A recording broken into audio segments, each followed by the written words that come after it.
మాట్లాడాలా. నారాయణఖేడ్ నియోజకవర్గంలో భూములు క్రయ విక్రయాలను అడ్డుపెట్టుకొని నారాయణఖేడ్ ప్రస్తుత ఎమ్మెల్యే పి సంజీవరెడ్డి గారు అధికారులను అడ్డుపెట్టుకొని రియల్ ఎస్టేటర్లను కానీ సామాన్యులను కానీ పీడించి 10 కోట్ల రూపాయలు ఇప్పటికే దండుకోవడం జరిగిందనేది నాకు వచ్చిన సమాచారం. నేను కూడా చాలామంది నాకు కంప్లైంట్ చేసింది, సార్ ఇట్లా వీళ్ళు డబ్బులు వసూలు చేస్తున్నారు. సరే డబ్బులు వసూలు చేశారంటే మీరు ఏమన్నా ఉంటే కంప్లైంట్ ఇవ్వండి, నేను మీకు సపోర్ట్ చేస్తాను కూడా చెప్పడం జరిగింది.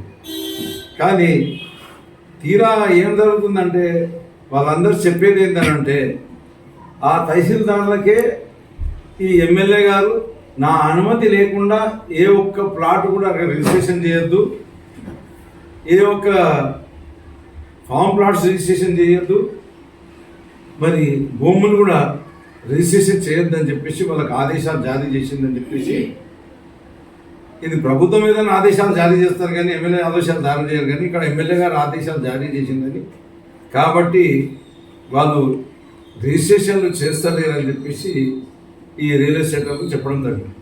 నేను కూడా ఇది ఫోన్లో చేసి చెప్పిన, కొంతమంది తహసీల్దార్లకు చెప్పిన, ఏదమ్మా ఎందుకో రిజిస్ట్రేషన్ చేస్తలేరట అని చెప్పేసి వాళ్ళకి మాట్లాడితే చేస్తాం సార్ అన్నారు. కానీ అక్కడ ఇవన్నీ ఇల్లీగల్ అని ఏవైతే చెప్తున్నారో ఎమ్మెల్యే గారు ఇల్లీగల్ అని చెప్తున్నారు, ఆయనతో పాటు కొన్ని సోషల్ మీడియాలో కూడా కొంతమందిని వాడుకొని ఇల్లీగల్ అని చెప్తున్నారు. ఎస్ రైట్, నేను కూడా చెప్తున్నా ఇల్లీగల్ ఉన్నాయన్నీ ఆపేయండి. మరి తహసీల్దార్ దగ్గరికి పోతే అది ఇల్లీగల్ అవుతుంది, మరి ఎమ్మెల్యే దగ్గరికి పోయి కలిసి రాగానే అది లీగల్ ఎట్లా అవుతుంది, అది రిజిస్ట్రేషన్ ఎట్లా అవుతుంది అనేది కూడా ప్రజలు ఆలోచించుకోవాలని చెప్పేసి నేను విజ్ఞప్తి చేస్తాను. ఇల్లీగల్ ఉంటే ఏది చేయకూడదని చెప్పేసి నేను కూడా చెప్తున్నా, చేయకండి. ఇల్లీగల్ ఉంటాయి, లీగల్ ఉన్నాయి మాత్రమే ఎమ్మెల్యేకు సంబంధం లేకుండా వాళ్ళు కట్టాల్సిన రుసుము ఏదైతే ఉందో రిజిస్ట్రేషన్ కొరకని రుసుము కట్టిన తర్వాత స్లాట్ బుక్ చేసుకున్న తర్వాత ఈ తహసీల్దార్లు ఎమ్మెల్యే వద్దకు డైవర్ట్ చేస్తే నేను ఇప్పటికే ప్రిపేర్ అయిపోయినా ఈ తహసీల్దార్ల మీద ఏసీబీకి, విజిలెన్స్కు, కలెక్టర్కు మరియు చీఫ్ సెక్రటరీకి, కమిషనర్ ల్యాండ్ అండ్ రెవెన్యూ వాళ్ళకు కూడా మొత్తం కంప్లైంట్ చేద్దామని చెప్పేసి నిర్ణయించుకున్నా. ఇప్పటికైనా తహసీల్దార్లు మీరు మీ పద్ధతి మార్చుకోండి.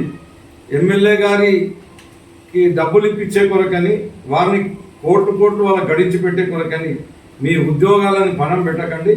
మీరు ఎట్లయితే మీకు రిజిస్ట్రేషన్లో స్లాట్లు బుక్ చేసుకొని ఛార్జెస్ కట్టి వచ్చిండ్రో వాళ్ళందరి ఎంబడెంబడి రిజిస్ట్రేషన్ చేయాలి. ఈ రకంగా మరి ఎమ్మెల్యే గారు వాళ్ళు ఎమ్మెల్యేగా గెలిచిన తర్వాత ప్రజా సంక్షేమం మొత్తం పక్కన పెట్టేసింది. ఇప్పటి వరకు వారు ఎమ్మెల్యేగా గెలిచిన తర్వాత కనీసం సీఎం రిలీఫ్ ఫండ్ అప్లికేషన్ కూడా సబ్మిట్ చేయలేదు. నేను ఇప్పుడు ఎమ్మెల్యే ఓడిపోయిన తర్వాత కూడా మా నాయకుల పేర్ల మీద ఇప్పటికీ నేను ఒక 400-500 కొత్త సీఎం రిలీఫ్ ఫండ్ అప్లై చేసిన. పాత సీఎం రిలీఫ్ ఫండ్ కూడా నేను కనీసం నేను ఎమ్మెల్యేగా అధికారం ఉన్నప్పుడు 10,000 మందికి పాత సీఎం రిలీఫ్ ఫండ్ కూడా ఇప్పించడం జరిగింది. మరి మీరు ఏదైనా ఉంటే ప్రజల సంక్షేమం కొరకు అని చేయండి. ఈ అవినీతి అక్రమాలన్నిటి కూడా అన్ని డిపార్ట్మెంట్లలో అవినీతి బాగా పెరిగిపోయింది. ఈ అవినీతి ఆపేసేయండి. మీరు ఏదైనా వ్యాపారాలు చేసుకొని సంపాదించుకోండి, కానీ ఇక్కడ భూములు కొనడానికి అమ్మడానికి ఎవరైనా రాకుండా చేయడం మూలంగా ఇక్కడ ప్రాంత ప్రజలకు నష్టం జరుగుతుంది. ఏం నష్టం జరుగుతుంది?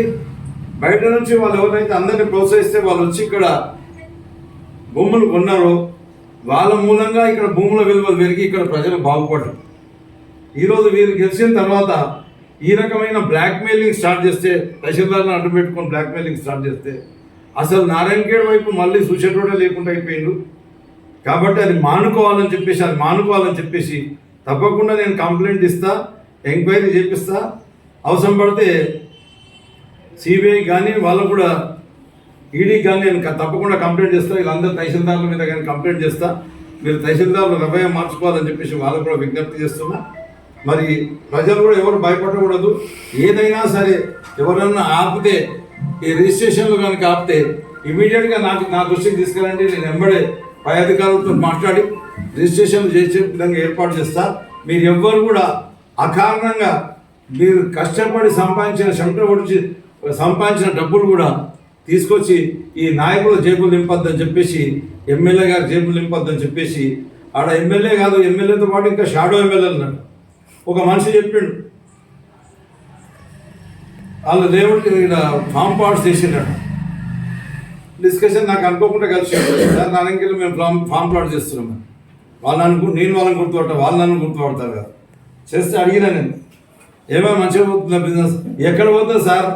ఆ ఎమ్మెల్యే గారు పిలిపించి నాకు ఎకరానికి 20 లక్షల రూపాయలు ఇవ్వమని చెప్పి, 2 లక్షల రూపాయలు ఇవ్వమని చెప్పి డిమాండ్ చేసి, ఏది ఇవ్వాలి సార్? మొన్న మీరు ఎమ్మెల్యే గెలిచిన తర్వాత వచ్చిన వాటికి ఇవ్వాలని అంటే లేదు, ఆయన ఎమ్మెల్యే ఉన్న పీరియడ్ అప్పుడు కూడా చేసి అన్నిటి కూడా మొత్తం ఎన్ని ఎకరాలు ఉంటే అన్ని ఎకరాలకు 2 లక్షల రూపాయలు ఇవ్వాలని డిమాండ్ చేసిండ్రు. తహసీల్దార్ దగ్గర రిజిస్ట్రేషన్ ఆపేసిందని చెప్పడం జరిగింది. అట్లనే రకరకాల తహసీల్దార్ల దగ్గర కూడా ఇట్లాంటిదే జరుగుతుంది. కాబట్టి మరి తహసీల్దార్లకు నేను విజ్ఞప్తి చేస్తున్నా, హెచ్చరిస్తున్నా కూడా, మీరు ఈ పద్ధతి మార్చుకోవాలి. మరి ఇక్కడ నాయకులు కూడా హెచ్చరిస్తున్నా, మీ ఆందోళన ఏదైనా సంపాదించుకునేది ఉంటే మీరు ఏదైనా వ్యాపారం చేసుకొని సంపాదించుకోండి, కానీ ఈ ప్రజల మీద పడి, ప్రజల సొమ్ము వాళ్ళు కష్టపడి సంపాదించుకునే ఆస్తుల మీద పడి వాళ్ళని లోడ్ చేసుకోవద్దని చెప్పేసి ఈ కాంగ్రెస్ నాయకులు కూడా, ఎమ్మెల్యే గారు కానీ వాళ్ళ కుటుంబం కానీ, షాడో ఎమ్మెల్యేకు ఇంకా షాడో ఎమ్మెల్యేలు ఒకటి లేరు, షాడో ఎమ్మెల్యేలు 3-4 షాడో ఎమ్మెల్యేలు అక్కడ. అట్లనే వాళ్ళందరూ కూడా నేను చెప్తున్నా, మీరు ఈ పద్ధతి మార్చుకోండి, లేకపోతే ఖచ్చితంగా మీరు దీని మూలం చెల్లించాల్సి వస్తుందని చెప్పేసి ఎమ్మెల్యే గారు కూడా నేను తెలియజేస్తున్నా. జై తెలంగాణ. MFSN ఛానల్కు లైక్ చేయండి, షేర్ చేయండి, సబ్స్క్రైబ్ చేయండి.